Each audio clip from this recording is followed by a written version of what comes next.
यीशु अब मर चुके हैं और ऐसा इसलिए नहीं हुआ कि उनकी जान उनसे छीन ली गई थी, बल्कि इसलिए कि उन्होंने स्वेच्छा से अपनी जान दी ताकि मानवता के लिए परमेश्वर की उद्धार योजना पूरी हो सके। उनका शरीर यरूशलेम नगर के बाहर एक क्रूस पर निर्जीव लटका हुआ है।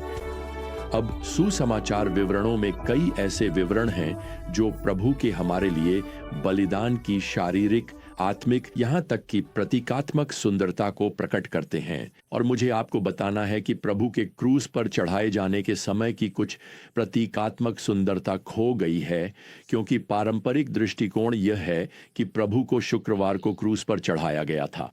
मुझे विश्वास है कि प्रमाण गुरुवार को क्रूस पर चढ़ाए जाने की ओर इशारा करते हैं। मैं ये बात सनसनीखेज या अनोखा दिखाने के लिए नहीं कह रहा हूं। सच कहूं तो बाइबल के विद्वान इन सप्ताहांत की घटनाओं की समय रेखा को लेकर लंबे समय से संघर्ष कर रहे हैं। असल में मैं प्रभु के क्रूस पर चढ़ाए जाने, दफनाए जाने और पुनरुत्थान से जुड़ी 4 समय रेखाओं के बारे में जानता हूं, जिन्हें मेरे माने हुए विद्वानों ने तैयार किया है। और प्रियजनों, इन विचारों में से कोई भी विधर्म नहीं है।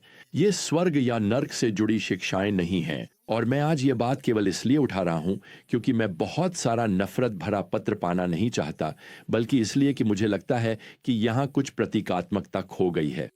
और मैं आज आपको यह हमारी विजडम जर्नी में दिखाना चाहता हूं। अब शुक्रवार को क्रूस पर चढ़ाए जाने की सबसे बड़ी समस्या यह है कि यह प्रभु के दफन और पुनरुत्थान को भविष्यवक्ता योना से जोड़ने के लिए पर्याप्त समय नहीं देता। मैं चाहता हूं कि आप ध्यान से सुने कि प्रभु मत्ती 12:40 में क्या कहते हैं। जैसे योना 3 दिन और 3 रात एक बड़ी मछली के पेट में रहा, वैसे ही मनुष्य का पुत्र भी 3 दिन और 3 रात पृथ्वी के हृदय में रहेगा। अब मैं समझता हूं कि यहूदी गणना के अनुसार दिन या रात का कोई भी हिस्सा पूरे दिन या पूरी रात के रूप में गिना जाता है। यीशु निश्चित रूप से शुक्रवार, शनिवार और रविवार सुबह जब वे जी उठे तब दिन के कुछ हिस्से के लिए दफनाए गए थे। समस्या यह है कि यीशु कहते हैं कि वे कब्र में केवल 3 दिन ही नहीं बल्कि 3 रातें भी रहेंगे। अगर यीशु को शुक्रवार दोपहर को क्रूस पर चढ़ाया गया था तो आपके पास शुक्रवार की रात और शनिवार की रात है, लेकिन तीसरी रात का तो कहीं कोई अंश भी नहीं है, चाहे आप इसे जैसे भी देखें। अब हमें सुसमाचार विवरणों में कुछ संकेत मिलते हैं जो इस रहस्य को ऐसी चीज बना देते हैं जिसे सच कहें तो हम मिलकर सुलझा सकते हैं। 3 मुख्य संदर्भ हैं और पहला संदर्भ मरकुस रचित सुसमाचार 15 में है, और वैसे भी यही वह मुख्य संदर्भ है जिसका उपयोग पारंपरिक दृष्टिकोण द्वारा शुक्रवार को क्रूस पर चढ़ाए जाने की स्थापना के लिए किया जाता है। तो चलिए इसे फिर से देखते हैं। यहां पद 40 में, और जब संध्या हुई, क्योंकि वह तैयारी का दिन था, अर्थात सप्त के एक दिन पहले, अरिमथिया का यूसुफ, जो सभा का एक प्रतिष्ठित सदस्य था और स्वयं भी परमेश्वर के राज्य की प्रतीक्षा कर रहा था, साहस करके पिलातुस के पास गया और यीशु का शव मांगा। अब स्पष्ट रूप से पारंपरिक दृष्टिकोण सही प्रतीत होता है, क्योंकि यूसुफ यहां पिलातुस से यीशु का शव सप्त के एक दिन पहले मांगता है, तो वह स्पष्ट रूप से शुक्रवार ही है। लेकिन यहां एक बात है जिसे अक्सर नजरअंदाज कर दिया जाता है। फसह के पर्व के दौरान एक अतिरिक्त दिन स्मृति दिवस सप्त के रूप में अलग रखा जाता था। इस विशेष स्मृति दिवस को वास्तव में इज़राइल राष्ट्र द्वारा महान सप्त कहा जाता था। अगर आप पूरी तरह से लेव्य व्यवस्था तेदीस तक जाएं, तो यह विशेष स्मृति सप्त दिवस, यह महान सप्त को किसी भी अन्य शनिवार के सप्त की तरह ही माना जाना था। यहूदी लोगों द्वारा कोई भी काम नहीं किया जाना था, केवल चिंतन और उपासना करनी थी, जैसा कि वे उस पहले फसह पर मिस्र से अपनी चमत्कारी मुक्ति को याद करते थे। अब क्या यह संभव है कि यह महान सप्त इसी वर्ष शुक्रवार को पड़ा हो, जिससे प्रभावी रूप से 2 लगातार सप्त हो गए हों? खैर, हम यहां यूहन्ना का धन्यवाद कर सकते हैं, क्योंकि वही एकमात्र सुसमाचार लेखक हैं जिन्होंने हमें इस अद्भुत तथ्य के बारे में बताया।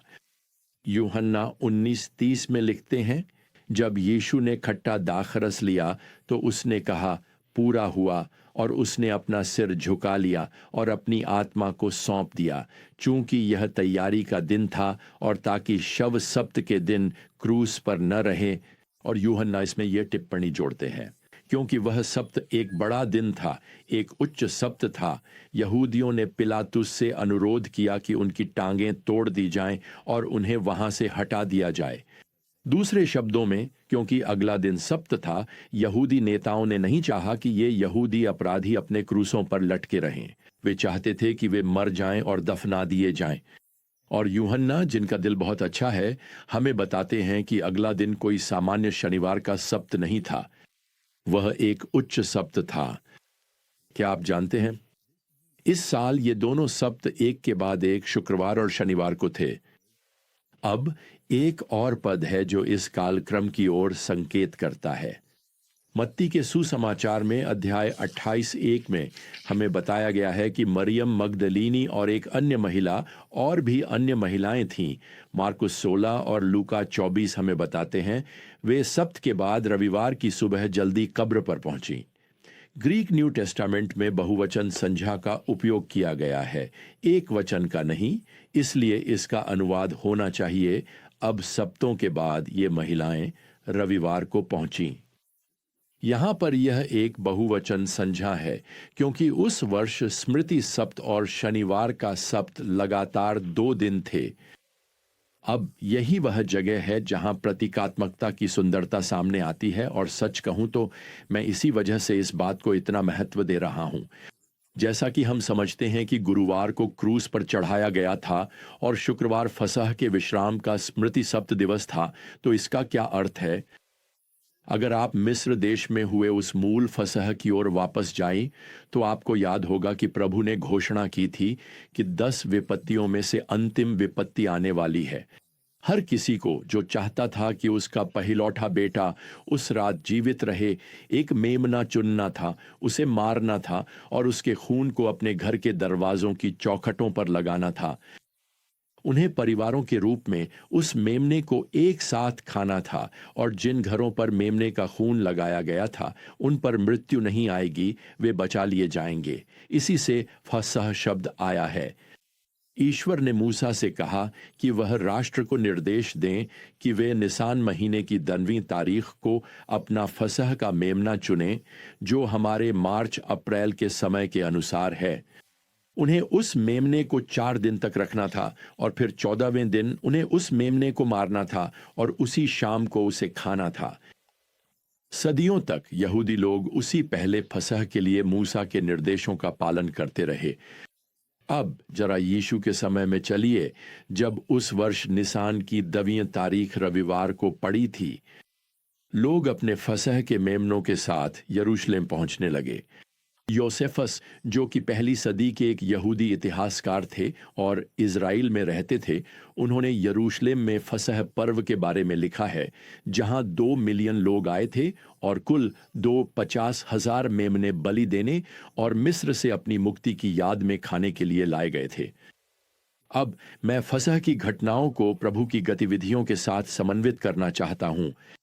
रविवार 10 तारीख को सभी फसह के मेमने यरूशलेम लाए जाते हैं, जिसे हम आज पाम संडे कहते हैं। ठीक इसी रविवार को यीशु भी एक गधे पर सवार होकर यरूशलेम नगर में प्रवेश करते हैं। कल्पना कीजिए, यीशु आ रहे हैं और वे वास्तव में हजारों हजार फसह के मेमनों से घिरे हुए हैं। और जैसे ये मेमने बलि चढ़ाए जाने के लिए नियत हैं, वैसे ही यीशु भी उन सभी की मुक्ति के लिए बलि चढ़ाए जाने के लिए नियत हैं जो उन पर विश्वास करेंगे। फिर 14वीं तारीख को, यानी 4 दिन बाद गुरुवार को, उन सभी मेमनों की बलि दी जाती है और उन्हें खाया जाता है, जब पूरा राष्ट्र फसह के मेमनों के लहू द्वारा अपनी मुक्ति का उत्सव मनाता है। ठीक उसी दिन यीशु को भी क्रूस पर चढ़ाया जाता है और उनका लहू उन सभी की मुक्ति के लिए बहाया जाता है जो उन पर विश्वास करेंगे। फिर शुक्रवार को, जो कि उच्च सप्त का दिन है, वह आता है और पूरा राष्ट्र विश्राम करता है और परमेश्वर के न्याय से मिली अपनी मुक्ति को याद करता है। और क्या हो रहा है? यीशु कब्र में पड़े हैं, वही जिन्होंने उन सभी के लिए विश्राम का वादा किया था जो उन पर विश्वास करेंगे, और परमेश्वर के शाश्वत न्याय से सुरक्षा उन्हें दी जाएगी। क्या सुंदर प्रतीकात्मकता है!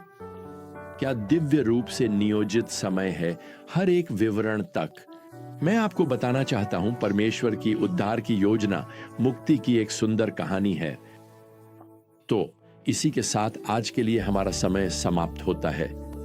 हमारी अगली ज्ञान यात्रा तक प्रियजनों, प्रभु यीशु मसीह की अनुग्रह, परमेश्वर का प्रेम और पवित्र आत्मा की संगति आप सभी के साथ बनी रहे। आमीन।